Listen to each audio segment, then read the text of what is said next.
The day my husband walked into our company's board meeting and tried to take everything I built, I was already sitting at the head of the table. He didn't know that.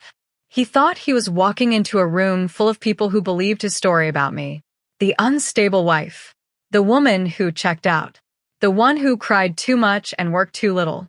He'd been pushing that story for 2 years, and honestly, he'd gotten pretty good at it. What he didn't know, what nobody in that room knew yet, was that I had spent those same 2 years quietly, carefully, and completely legally making sure that when this moment came, I would own it. My name is Emma Carter. I'm 42 years old. I live in Atlanta, Georgia. And I'm going to tell you exactly how the man I loved for 16 years tried to erase me, and how I made sure the last thing he ever saw coming was me. Let me take you back to a life that looked perfect from the outside. Atlanta, 2007. I was 25 years old, fresh out of a design program at Georgia State, working at a mid-sized firm downtown that specialized in corporate interiors. Nothing fancy. Fluorescent lighting, cubicle renovations, the occasional hotel lobby that made me feel like I was actually doing something that mattered. That's where I met Daniel Carter. He came in for a consultation, a real estate development company, looking to redesign their headquarters on Peachtree Street. He was 31, already running his own firm, the kind of man who walked into a room and immediately recalibrated it around himself. Dark hair, good shoes, the sort of easy confidence that reads as competence until you know better. Our first meeting ran 45 minutes over schedule because we couldn't stop talking. 6 months later, we were engaged. I know. But here's the thing. I wasn't naive. I wasn't some wide-eyed girl who got swept off her feet. I was a woman who genuinely believed she'd found her person. Daniel was smart. He pushed me professionally, said things like, "You're wasting your talent at that firm," and "You should be running your own business." He was the first man in my life who seemed to want me to be bigger, not smaller. That part felt real. For a long time, I thought it was. We got married in October 2008. Small ceremony, Piedmont Park, 100 guests. My dress cost $1,200 and I made the centerpieces myself because I was an interior designer who refused to pay someone else to do what I loved. By 2010, we had co-founded Carter and Bennett Interiors. Bennett was Olivia Bennett, my best friend since college, who came on as our financial and legal backbone while I handled creative direction and Daniel handled business development and client relations. The name Carter and Bennett was Olivia's idea. She said it sounded more established than Carter Interiors and more gender-neutral than putting my name alone. Daniel agreed immediately, which I thought was generous at the time. I understand now what he was actually agreeing to. By 2015, we had 12 employees, a flagship office in Midtown Atlanta, and revenue of $2.3 million. We were doing residential luxury, commercial build-outs, some hospitality work. Daniel's network in real estate development fed us contracts. My design reputation brought us repeat clients and referrals. On paper, we were a partnership. Equal shares, equal voice, equal credit. But here's the thing about paper. It's only as real as the people who wrote it.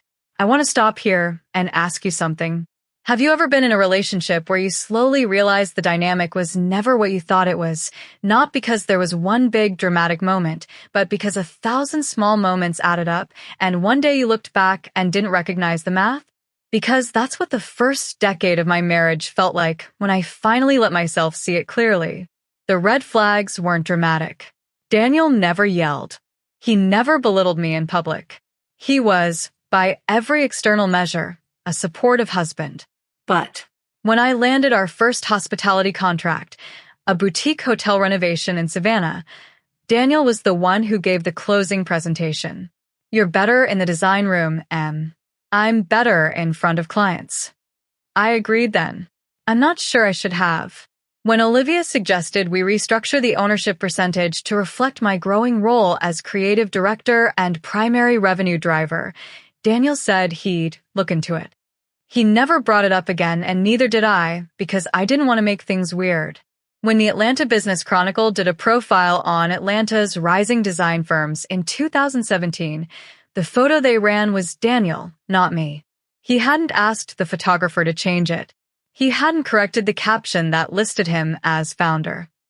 I told myself these were small things. They were not small things. But I didn't see that clearly until the night of March 4th, 2022, at 11:47 p.m., when I came home from a 14-hour day at a client site in Buckhead and found a handwritten note on the kitchen counter.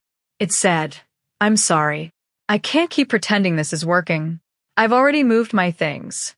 Please don't call tonight." That was it. 16 years. And the exit note was 9 words and an apology he didn't mean. I stood in our kitchen for probably 6 minutes reading that note over and over. The kitchen I had designed myself, custom walnut cabinets, unlacquered brass hardware. That concrete island I'd argued for against Daniel's objections and been right about. My kitchen. Our kitchen. Technically just mine now, I guess. The coffee maker was still on. He'd made himself a cup and left, and the machine was just quietly burning through the last of the pot like nothing had happened. I turned it off. Then I sat down on the floor, just sat down back against the cabinet still in my work clothes, and I stared at the note until the words stopped making sense. My phone rang at 12:03 a.m. Olivia. She always had radar. "I know," she said before I could speak. He called me. "Emma, I'm so sorry." He had called my best friend to tell her before he told me in person. He'd made himself coffee, written 9 words on a piece of paper, and called Olivia Bennett to manage the fallout. I should have cried.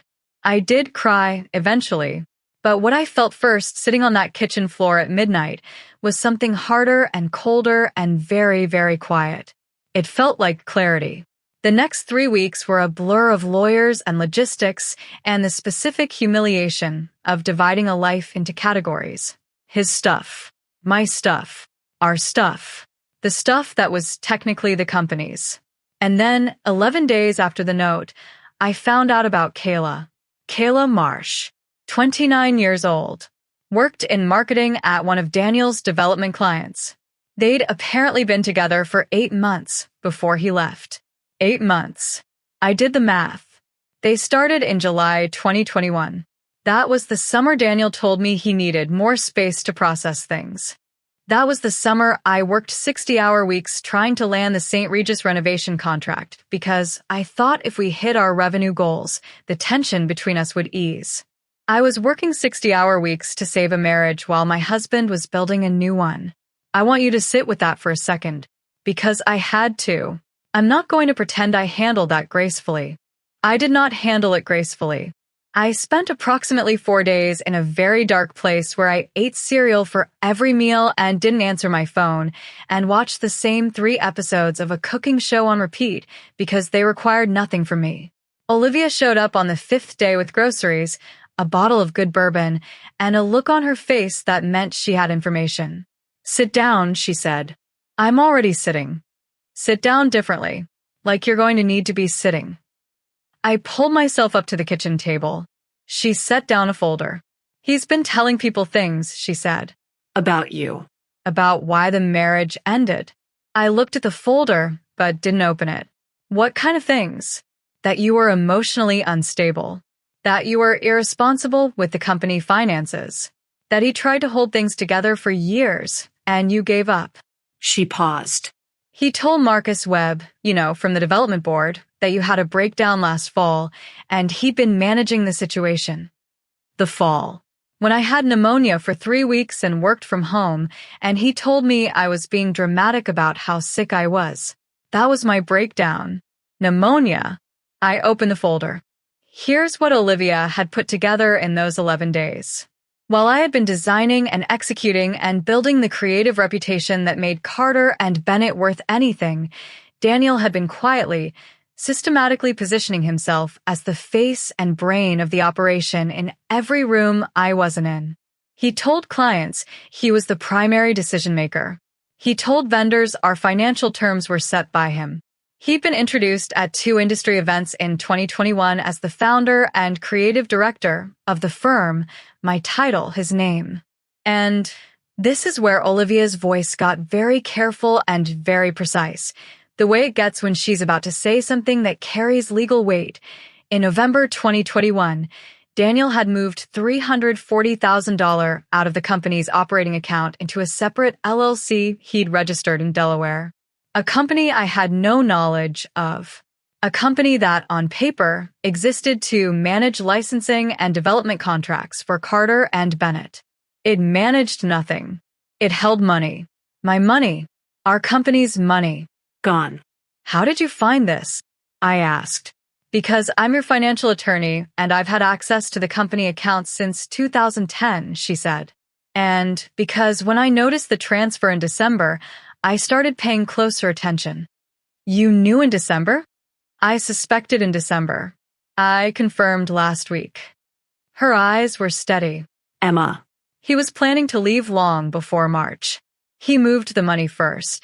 I sat with that for a long moment, the weight of it settling into my chest like something concrete. The man who said he believed in me more than anyone. The man who told me I was wasting my talent. The man who stood next to me at Piedmont Park in October 2008 and promised. He moved the money first. Okay, I said finally. Okay. What do we do? Here's the part of the story that nobody tells you about surviving something like this. The part that's not cinematic or dramatic or satisfying in the moment. It's just hard. April through September 2022. 6 months of fighting through the divorce while simultaneously trying to keep the business alive. Daniel had taken 3 major clients with him when he left. People who were his contacts, who trusted his story, who had heard the emotionally unstable narrative and quietly distanced themselves. We lost $800,000 in projected revenue in 4 months. I laid off 2 junior designers in May. That was the worst day of the professional part of all of this. Sitting across from people who were good at their jobs and telling them that the instability in my personal life had affected their careers. I cried in my car for 45 minutes after that meeting. Then I drove to the office and worked until 11 p.m. on a pitch deck for a new commercial client. What kept me going was Olivia, and honestly, also pure stubbornness. There's a specific kind of anger that doesn't burn hot. It burns steady. Low. Constant. Like a pilot light that never goes out. That's what I was running on.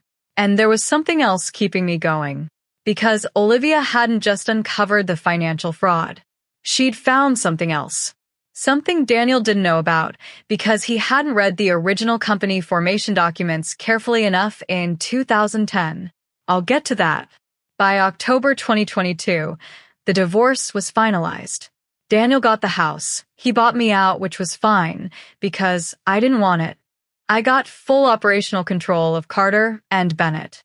He retained a minority ownership stake, 31%, per the original partnership agreement. Or so he thought. I also had a new client, a hospitality group out of Charlotte looking for a firm to redesign 3 boutique hotel properties in the Southeast. First contract value, $1.1 million. I hired 2 new designers in November. Different people. Better fits for where the company was going. By January 2023, we were moving again. I want you to understand something about the 18 months between the divorce and what happened at the St. Regis. I was not sitting around plotting. I want to be really clear about that. I was building. I was working. I was going to therapy every Thursday at 5:30 p.m. with a woman named Dr. Sandra Reyes who told me once that grief and anger are not opposites, they're roommates, and you have to let them both have their space. I was letting them have their space. I was also, with Olivia's guidance, very quietly, very legally restructuring certain things about the company's ownership documentation. Nothing fraudulent. Nothing underhanded. Just making sure that what had always been true on paper was now unmistakably, irrefutably, airtight legally true. More on that in a minute. The point is, I was not planning a confrontation. I was not waiting for Daniel to fail, so I could watch. I was just living my life, building my company, and trusting that at some point, the truth tends to surface on its own. I just didn't know it would surface the way it did. September 14th, 2023, 6:22 p.m. I was in my office, finishing up material selections for the Charlotte Hotel project, third-floor corridors, debating between a warm ivory linen wall covering and a textured grass cloth, when my phone rang from a number I deleted but still recognized immediately. My stomach dropped. I let it ring. He called again at 6:31 p.m. and again at 7:04 p.m. At 7:19 p.m., he texted, "Emma, I really need to talk to you. It's about the company. Please, please." Daniel Carter, who had moved $340,000 out of our accounts and left a 9-word note on the kitchen counter, was texting me please. I showed Olivia the texts the next morning. She read them twice, set my phone down, and said, "Don't respond yet. Let me find out what's happening with the situation first." What she found out took 48 hours and was, I'll be honest, more than I expected.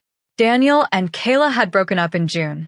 The relationship that had been worth blowing up 16 years for had lasted 14 months before it ran its course, which is the polite way of saying she left him for someone else. But that wasn't the real news. The real news was that Daniel's real estate development business, the one he'd been running since before we met, the one he'd leveraged against our company assets during the divorce, was in serious trouble. 2 major projects had fallen through. He had investors demanding returns he couldn't produce. And the Delaware LLC, the one he'd stuffed $340,000 into, had been flagged by his own accountant for irregularities. He needed money. He needed legitimacy. And because Carter and Bennett had spent the past 18 months growing back to health, he had decided that the best play was to come back to the company, leverage his stake, get back in the room, use me, again. He's going to request a formal board meeting, Olivia said. He has the right to with his stake. He's going to come in asking to be reinstated as co-director. Can he do that? She smiled. It wasn't a warm smile. He's going to try. He came to my office on September 19th at 2 p.m. I had agreed to a preliminary conversation, not a negotiation, just a conversation. Olivia was present. My office manager, Diane, was in the adjacent room with the door slightly open. I want to tell you what Daniel Carter looked like that afternoon because I think it matters. He looked tired, not defeated. Daniel was never going to look defeated. That wasn't in his register. But tired in the specific way of a man who has been performing confidence for too long and is starting to feel the weight of it. His suit was good, but the shirt underneath wasn't quite right. His eyes moved around my office, my redesigned, expanded office with the new light fixtures I'd selected and the gallery wall I'd curated, and something flickered across his face. Recalculation. "You've done well," he said, sitting down across from me.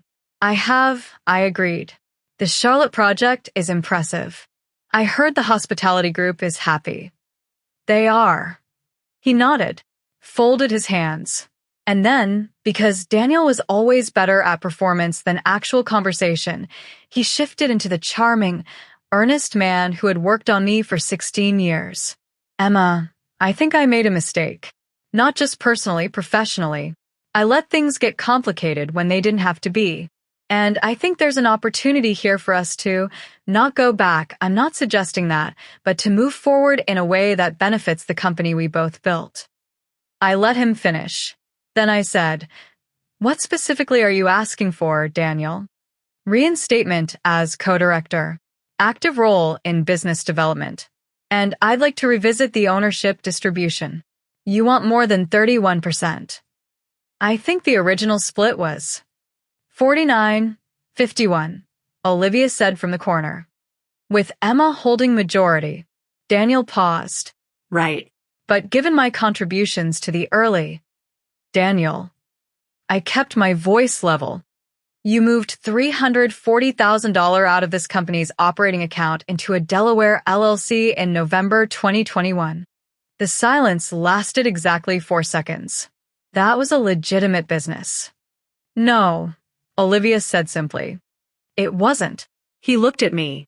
Something shifted behind his eyes. The performance layer dropped for just a second, and what was underneath was not remorse.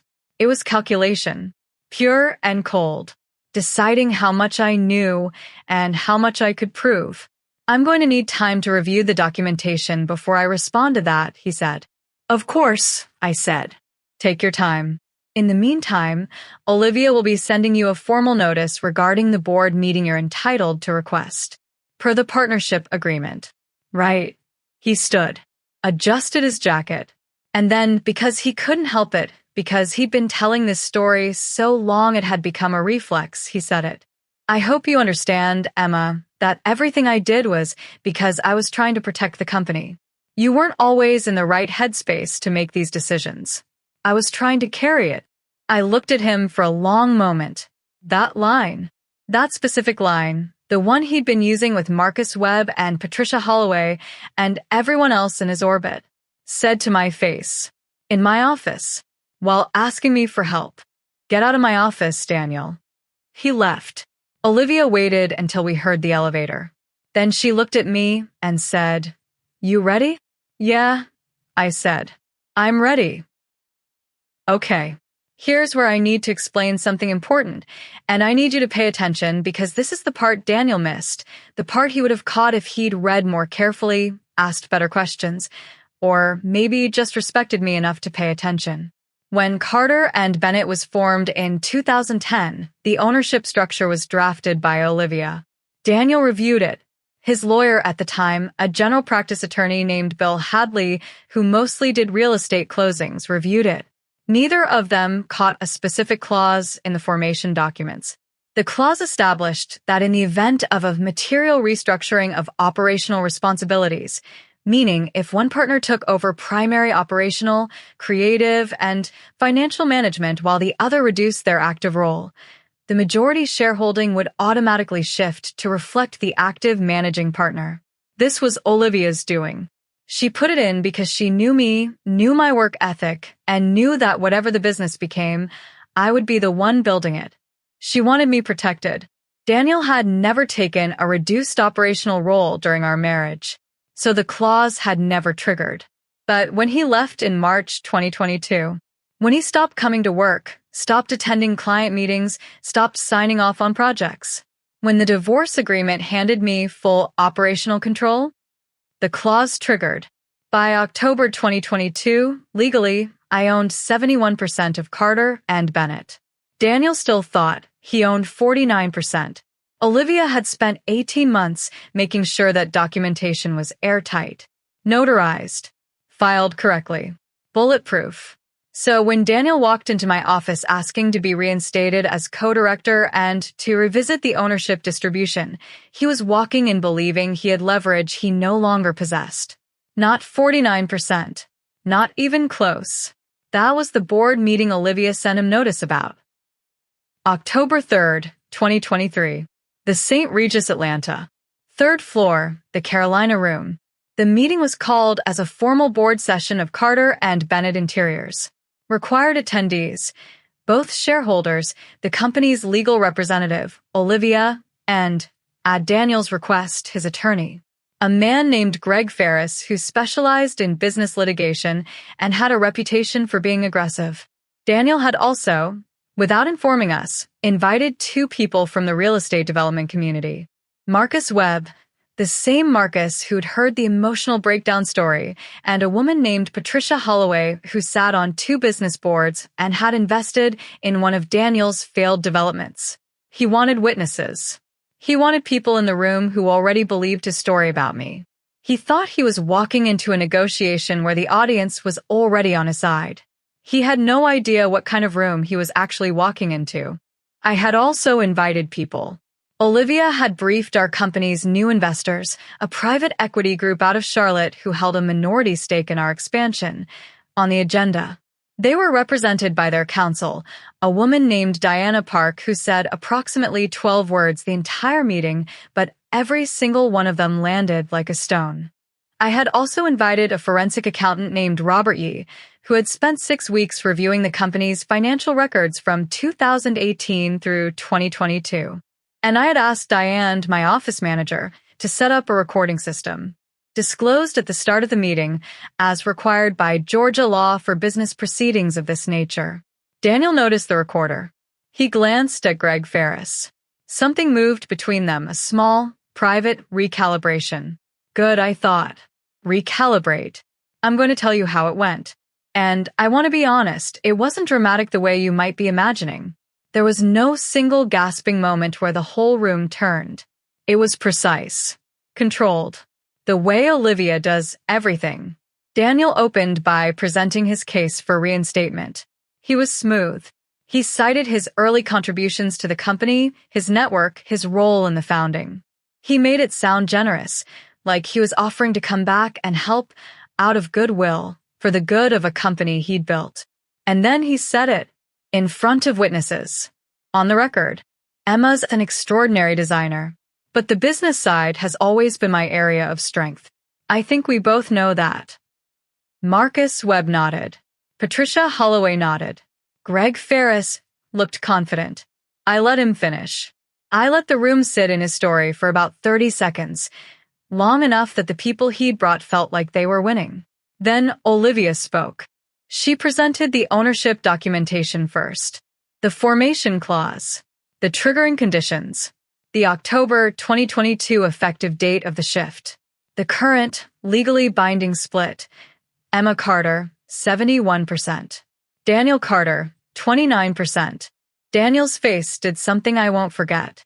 That clause, Greg Ferris started, is valid, enforceable, and was reviewed by 2 separate business law firms in 2022 before we proceeded, Olivia said, and slid a document across the table. If you'd like to contest it, that's your right. The litigation timeline would be approximately 18 to 24 months, during which time, per the operating agreement, all major business decisions revert to the majority shareholder. Silence. Then Robert Yee presented the financial analysis. The $340,000 transfer. The Delaware LLC. The pattern of transactions between November 2021 and February 2022, the 4 months before Daniel left, that showed a consistent, deliberate movement of funds out of Carter and Bennett's operating accounts. This is mischaracterized, Daniel said. His voice was still controlled, but something underneath it was cracking. Those were legitimate business development expenses. The LLC filed no business activity, Robert Yee said flatly. No contracts. No invoices. No payroll. It held funds and made 2 transfers, one to a personal account, one to what appears to be a down payment on a property in Decatur. The Decatur property, where Daniel and Kayla had lived for 14 months before she left him. Marcus Webb shifted in his chair. Patricia Holloway set down her pen. The whole temperature of the room changed. I could feel it, the moment when the people who'd come in believing one story started doing the math on a different one. Daniel looked at me then. Really looked at me. And I want to tell you what that felt like, being looked at by someone who is just now realizing that the person they spent years underestimating had been several steps ahead. It felt like 16 years of quiet, steady work finally becoming visible. This is, Emma. You need to understand that I was protecting the company's interests when you were. When I was what? My voice didn't waver. Not even a little. You can say it. You've been saying it to everyone in this room for 2 years. Marcus heard it. Patricia heard it. Say it here. On the record. The silence stretched. He couldn't say it. Not with a recorder running. Not with Robert Yee's documents on the table. Not with 71% sitting across from him in a black blazer. You told people I had a breakdown, I said. You told people I was emotionally unstable and irresponsible with money. You built a story about me that explained your exit and protected your reputation. And then you moved $340,000 out of the company we built together, bought a house with it, and moved into it with a woman you'd been seeing for 8 months while you were still married to me. The room was absolutely still. I'm not unstable, I said. I never was. I was just in your way. Greg Ferris called for a recess at 11:14 a.m. He and Daniel stepped out for 22 minutes. I sat at the table. I didn't check my phone. I just sat there in the Carolina room at the St. Regis Atlanta, and I listened to the quiet and I breathed. When they came back, Daniel looked like a man who had just been told the exact dimensions of the room he was trapped in. The deal they proposed: Daniel would relinquish any claim to operational involvement. He would accept the 29% stake. He would agree to a structured buyout over 5 years, which Olivia had already prepared terms for because she had prepared for everything. In exchange, we would not pursue the financial fraud claim through civil litigation. I looked at Olivia. She gave me a very small nod that meant, this is the right call. I thought about it for a long moment, about the nights I'd worked past midnight, about the 2 designers I'd laid off in May, about the 45 minutes I'd cried in my car and then gone back in and kept working anyway. Then I said yes, not because I forgave him, not because I felt sorry for him, but because 2 years of litigation would have taken energy from a company worth protecting, and dragging it through a legal war would have cost me more than it cost him. The goal was never to destroy Daniel Carter.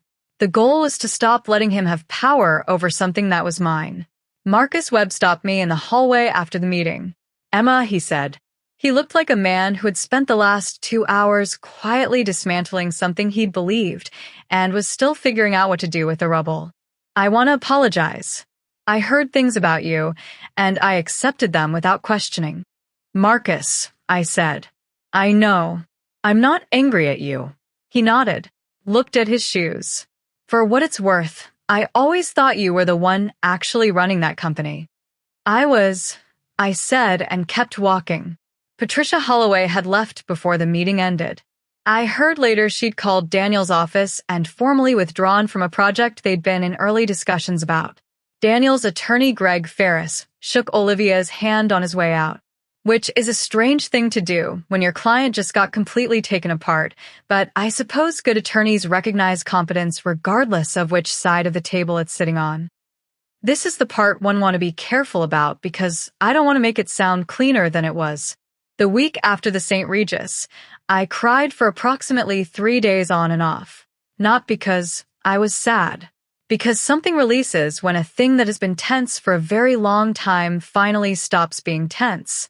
Your body doesn't know the difference between grief and relief, not right away. It just knows something shifted and it needs to process that.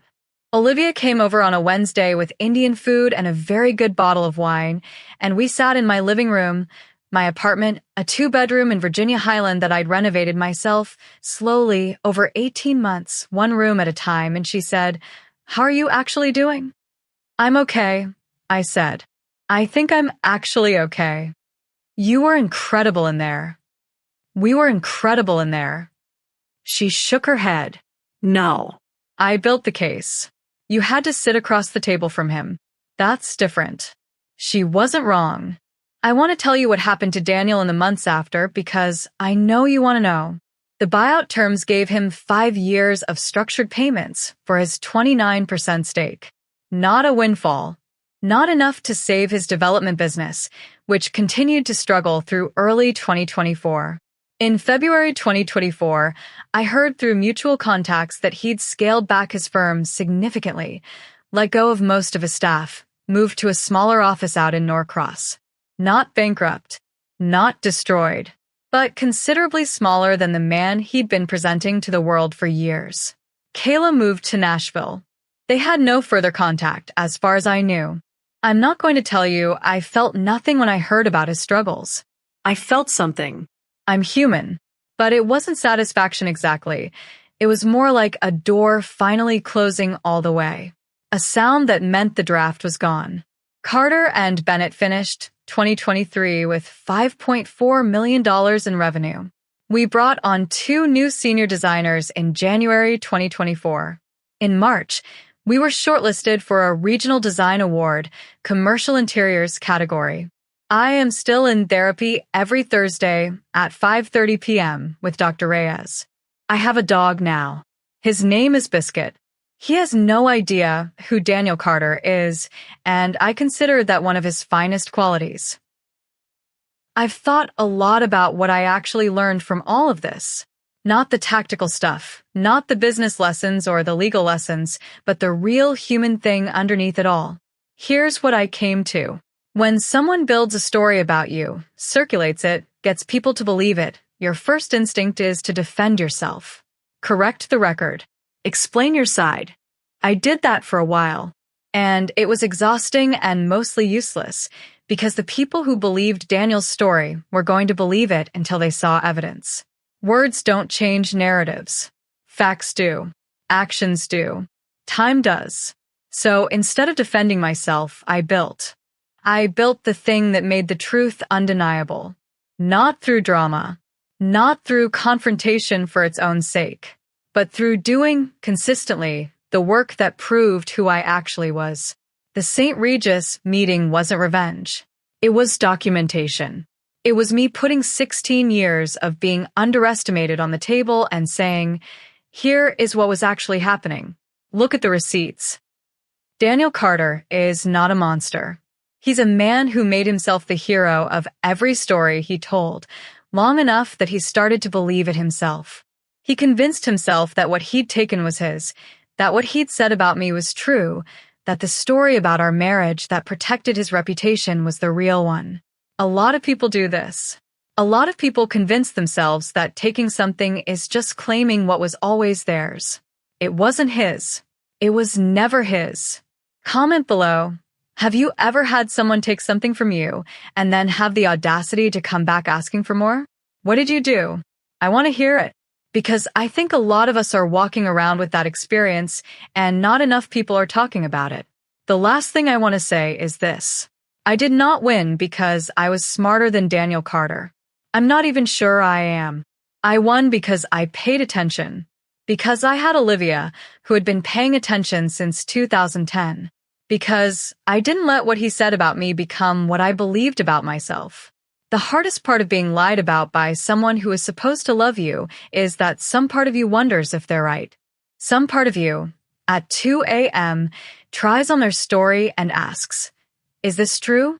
Is this who I am? I had those nights. I had a lot of them, but I kept going to work. I kept building. I kept paying my designers on time and showing up for my clients and making spaces that were beautiful and functional and real. And eventually, the 2 a.m. questions stopped getting louder than the actual evidence of my life. My name is Emma Carter. I'm 42 years old. I own 71% of a company I built, and the man who tried to tell everyone I wasn't capable of running it is writing me a check every quarter to buy himself out of it. That's not a fairy tale ending. It's better than that. It's just true. If this story hit something in you, if you've ever been underestimated by someone who is supposed to be in your corner, please share it. Hit subscribe because I have more stories coming, and they're all about women who refuse to let someone else's story become their reality. And if you're in the middle of your own chapter of this right now, keep building. Keep your receipts. The truth is patient. It can wait.